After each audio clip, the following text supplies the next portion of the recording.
there's something we don't talk about enough when it comes to loyalty. We love to point fingers, we love to blame circumstances or other people or timing, but the truth is loyalty isn't situational, it's deeply personal. It's a reflection of who we are long before it's a promise we make to someone else. There's a type of woman who struggles with loyalty, not because she's a bad person, not because she's heartless, but because she hasn't yet built a solid foundation within herself. A woman who doesn't respect herself, who doesn't truly value her own word, cannot sustain loyalty to anyone else. When you don't trust yourself, you will find it almost impossible to remain steady when challenges come, and challenges always come. Loyalty isn't born in the good times, it's tested in the moments of doubt, in the seasons of discomfort, in the quiet battles no one else sees. And if a woman has not taken the time to define her values, to decide who she is and what she stands for, her loyalty will be as unstable as the emotions of the moment. When values are missing, loyalty becomes conditional. It's based on how things feel, not on who she has chosen to be. Another reason loyalty falls apart is the hunger for validation. If a woman needs constant approval from the outside world, if her worth depends on how many people pay attention to her, she will always be tempted to betray what she's building. External validation and internal loyalty rarely live in harmony. One will always demand to be fed at the expense of the other. Comparison is another silent killer. A woman who is always looking over her shoulder, measuring her life against someone else's, will struggle to stay rooted where she is. She will start believing that the grass is greener somewhere else, that something better is just one step away. Restlessness creeps in. And with restlessness comes disloyalty. Not because she doesn't care, but because she's chasing a mirage.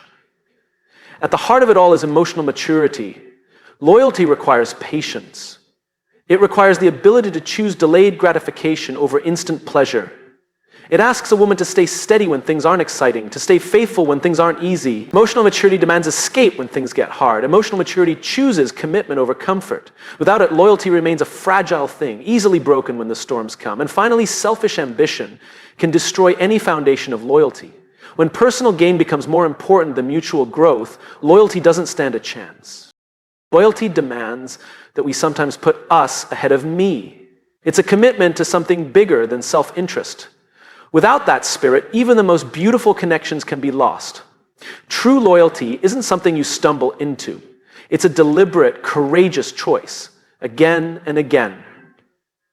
And if you want to be the kind of woman who can give loyalty and receive it, you have to build it first within yourself. You have to know who you are, respect who you are, and stand for something greater than the moment, because loyalty doesn't live in feelings. It lives in decisions. It lives in character. And the type of woman who struggles with loyalty isn't evil. She's simply been taught to chase the wrong things. She's been taught that happiness comes from outside, that commitment is optional, that the next thing will always be better, but real power comes when you stop running, when you stop chasing, and you start building, brick by brick, a foundation so strong that loyalty becomes not just something you give, but something you are. Loyalty is a word we use often, but a principle we rarely understand at its deepest level. We talk about loyalty like it's a promise we make to someone else, a vow to stand by them, to be faithful, to be unwavering. But what most people miss is that true loyalty doesn't begin with another person. It doesn't begin with a relationship or a contract or a commitment spoken aloud. Loyalty begins with self-respect. Without it, every promise becomes just another set of words. Easy to say, easier to break. When a person doesn't respect themselves, they can't fully respect the commitments they make. They'll agree in the moment, but when pressure rises, when temptation comes, when circumstances shift, that promise will feel like a burden instead of a bond. Self-respect is the soil from which real loyalty grows. Without it, there's no foundation strong enough to hold when the winds of life start to blow. Self-respect teaches you that your word means something, that your integrity is not negotiable. It teaches you that when you say you'll show up, you show up.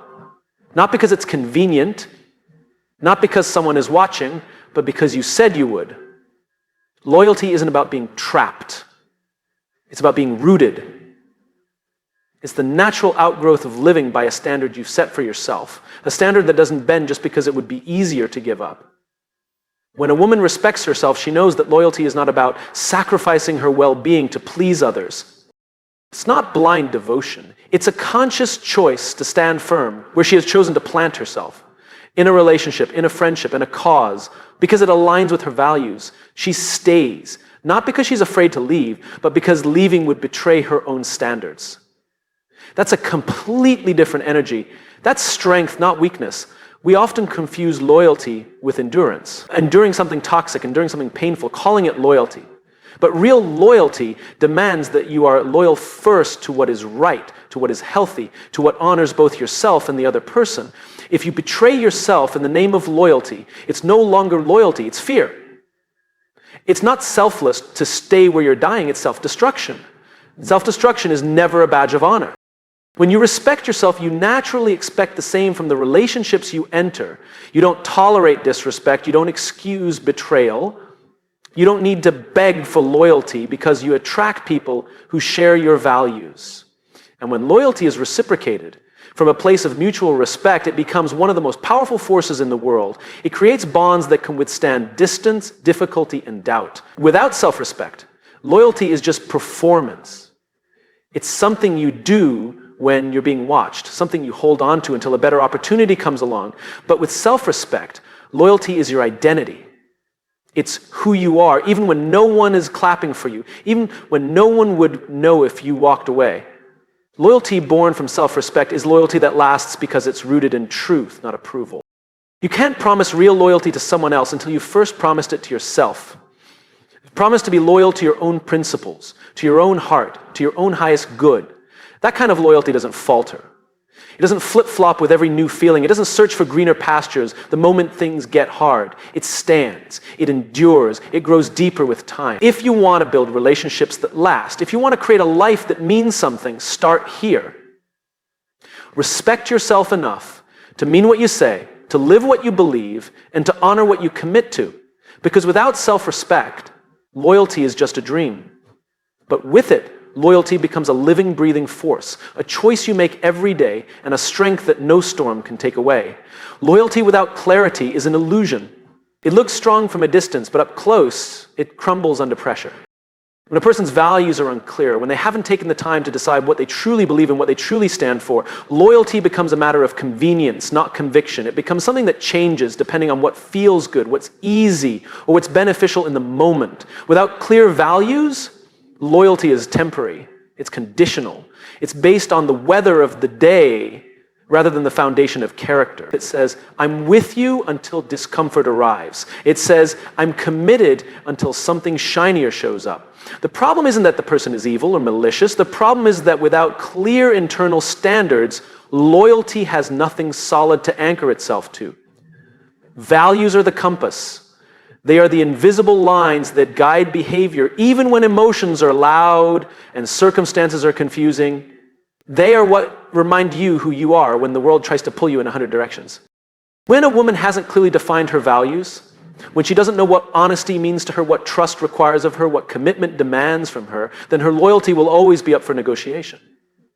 It's easy to stay loyal when everything is perfect, when admiration is flowing, when needs are being met, when there's no sacrifice involved. But loyalty is truly tested when the shine fades, when misunderstandings happen, when staying requires effort instead of just emotion. Without strong values in place, the instinct will be to abandon ship, to run toward comfort, to justify betrayal with phrases like, I deserve better, or it just wasn't right anymore. Loyalty without values becomes a contract with endless loopholes. But when values are clear, loyalty is not something that fluctuates with feelings. It's chosen with eyes wide open.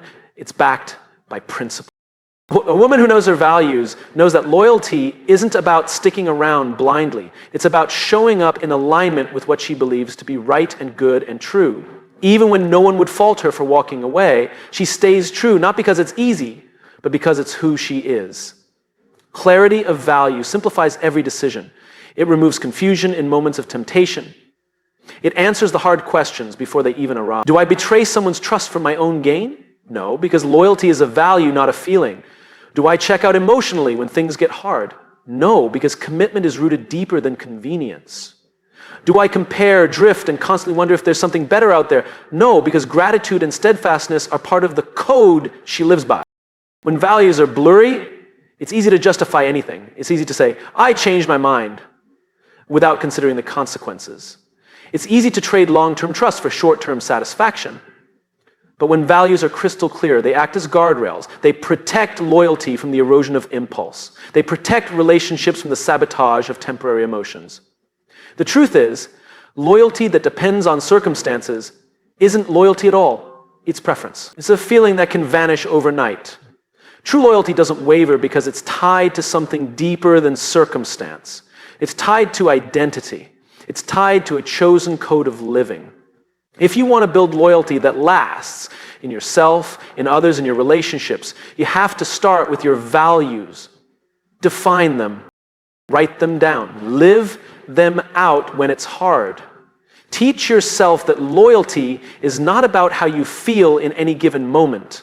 It's about what you believe and who you choose to be, no matter what, because when values are clear, loyalty isn't up for debate. It simply becomes the way you move through the world. Loyalty cannot survive in a heart that is constantly craving validation from the outside world. True loyalty demands a strong sense of self, a grounded identity that doesn't need constant applause to feel worthy. When validation becomes the goal, loyalty becomes conditional. It becomes a tool, something offered when it brings approval, something withdrawn when it doesn't. A woman who depends on external validation to feel valuable is caught in an endless loop. She moves toward whatever praises her and away from whatever challenges her. She is loyal, but only to the source of her latest compliment. She is committed, but only to the people who make her feel important in the moment. The need for constant validation erodes loyalty because it shifts her focus away from the relationship and toward her reflection in other people's eyes. When loyalty is based on how much affirmation you are receiving, it is not loyalty at all.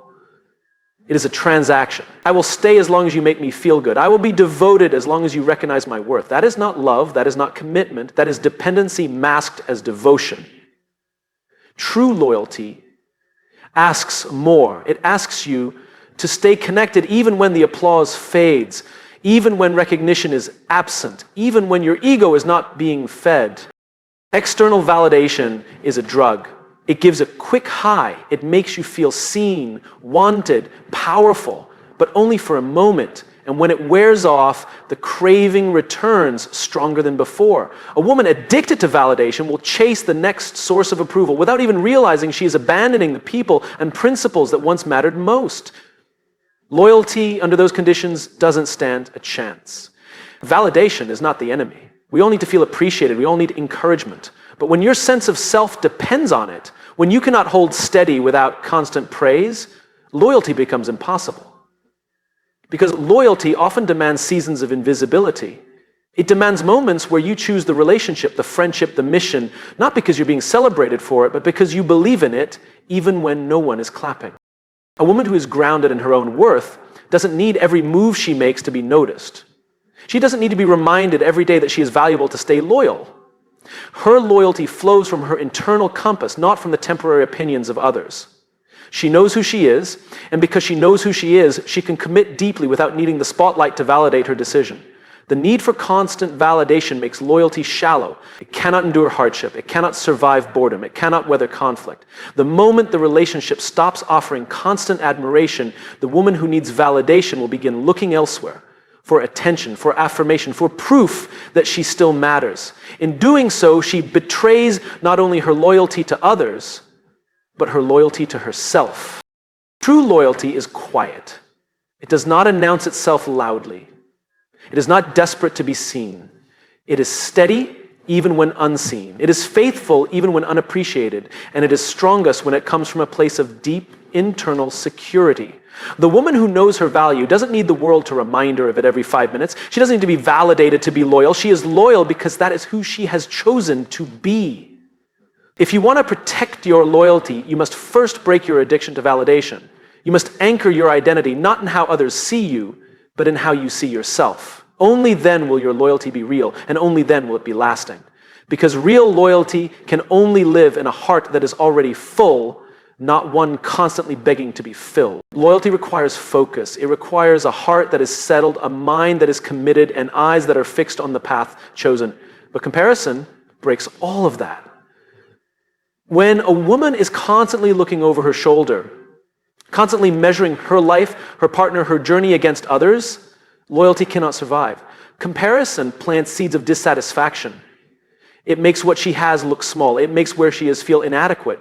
It makes who she is with seem not enough. Comparison whispers lies. It tells you there's something better just beyond what you currently have. It tells you that other people are happier, more fulfilled, more loved. It tricks you into believing that loyalty is foolish when the world is offering endless options.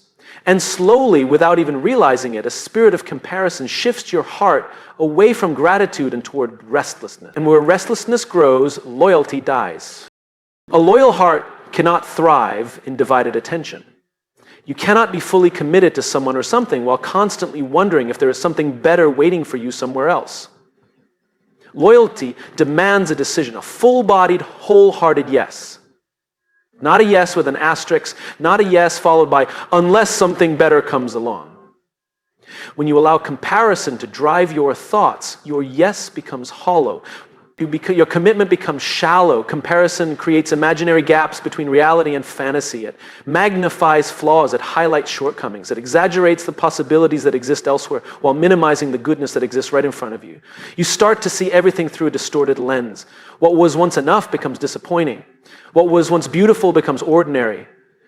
What was once chosen becomes questioned. True loyalty is not blind. It sees the imperfections. It acknowledges the difficulties. But it chooses to stay, to honor, to protect despite them. Comparison refuses to see reality. It builds castles in the air, dreams based on surface-level glimpses of other people's lives. It trades the depth of loyalty for the illusion of something shinier. A woman ruled by comparison will find it impossible to remain loyal, not because she is unkind or weak, but because her heart is split, half here, half somewhere else. Always wondering, always doubting, always chasing. Loyalty cannot compete with a heart that is always half gone. Gratitude is the antidote. Gratitude anchors loyalty. It shifts your focus from what you lack to what you have. It reminds you of the reasons you chose your path, your partner, your purpose in the first place. Turns your attention inward instead of outward. Gratitude strengthens the roots of loyalty, making them deep enough to withstand the winds of doubt and temptation. When you understand that every life you admire from afar also carries unseen struggles, when you realize that no relationship is without flaws and no journey is without pain, you stop comparing. You stop believing the lie that somewhere else is better simply because it looks easier or more glamorous. You start investing where you are instead of dreaming about where you could be. A spirit of comparison will always rob you. It will rob you of joy, it will rob you of peace, it will rob you of the richness that comes from staying loyal to what you chose. True fulfillment isn't found by chasing endless possibilities. It's found by going deep where you are planted, by being faithful where you are called, by loving fully the people you are entrusted with. And you want to be loyal. You have to guard your heart against comparison. You have to choose gratitude over envy, commitment over curiosity, depth over distraction. Because loyalty isn't about staying until something looks shinier. It's about staying because you know that what you have is worth fighting for, worth growing with, worth building upon. Loyalty doesn't look around. Loyalty looks within, and it finds enough. Loyalty is not something that happens by accident. It's not automatic. It's a deliberate choice. A mature decision to stay grounded even when emotions shift and circumstances change. But when emotional immaturity is present, loyalty struggles to even begin. It cannot take root in a heart that hasn't yet learned how to manage feelings, how to handle conflict, how to stay steady when things don't go perfectly. Emotional immaturity keeps a person trapped in cycles of impulsiveness, defensiveness, and selfishness. And those are the enemies of real loyalty. An emotionally immature woman may want loyalty, she may believe in loyalty, she may even promise loyalty, but the moment discomfort appears, the moment she feels misunderstood or unappreciated, she will pull away. Immaturity reacts instead of responding. It chooses temporary feelings over long-term commitments. It seeks relief instead of resolution. Loyalty demands the strength to stay present through uncomfortable emotions, but immaturity demands escape the moment it feels hard. Immaturity places feelings at the center of every decision. It says, if I feel hurt, I leave. It says, if I feel unseen, I find someone else who notices me. It says, if I feel bored, I chase excitement. But loyalty isn't based on feelings. Loyalty is based on values, on choices, on a vision that sees beyond the emotion of the moment. Without the ability to regulate emotions, to sit with discomfort without running from it, loyalty becomes impossible. It never gets the chance to deepen, to grow roots, to become something unshakable. Emotionally immature people expect relationships to always feel good. They expect constant validation, effortless communication, endless romance, and when reality doesn't match their fantasy, they blame the relationship instead of recognizing their own need to grow. Loyalty requires a bigger view. It requires the maturity to know that love, commitment, and connection are not always wrapped in pleasant emotions. Sometimes they're wrapped in hard conversations, in apologies, in forgiveness, in patience. True loyalty can only grow in a heart that has learned to carry its own emotions without dumping them onto others.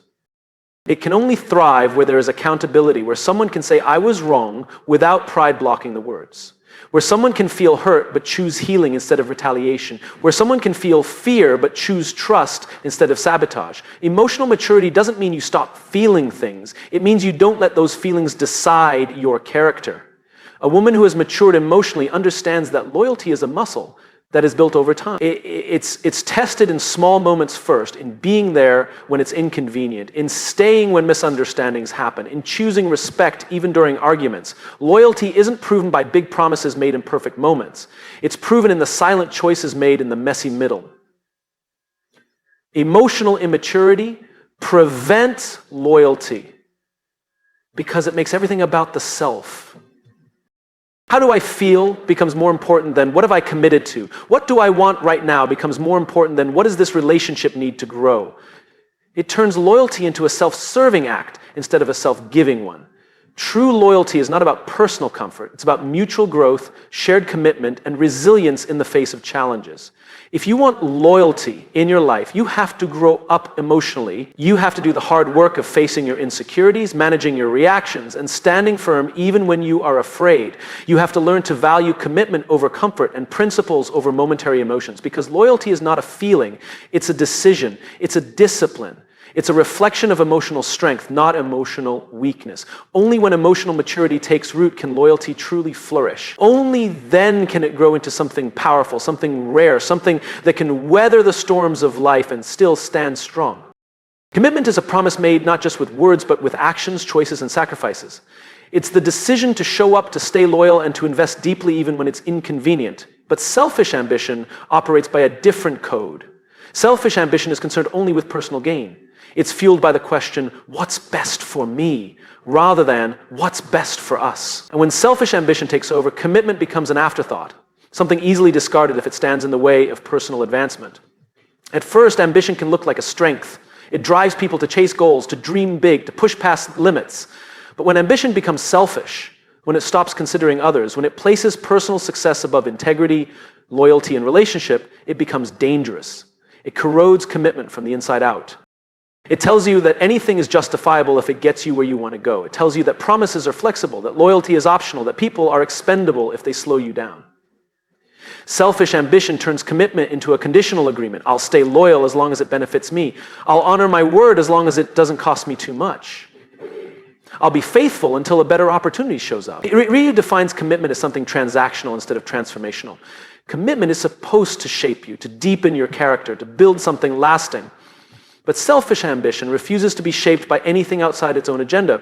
A woman driven by selfish ambition struggles to remain loyal, not because she's evil, but because her highest loyalty is not to her relationships, her values, or her word, it's to herself. Every decision is filtered through the lens of personal gain. And when that happens, the people around her stop being partners or teammates, they become stepping stones or obstacles. True commitment demands that you sometimes put your ambitions second. It demands that you honor your word even when a new opportunity looks shinier. It demands that you protect trust even when it would be easier to chase your own desires. Loyalty is about building something that lasts. It's about seeing the bigger picture, not just the next prize. When selfish ambition is in control, relationships become fragile, trust becomes thin. People start to sense that they are only valued for what they can offer, not for who they are. And eventually, loyalty collapses under the weight of endless self-interest.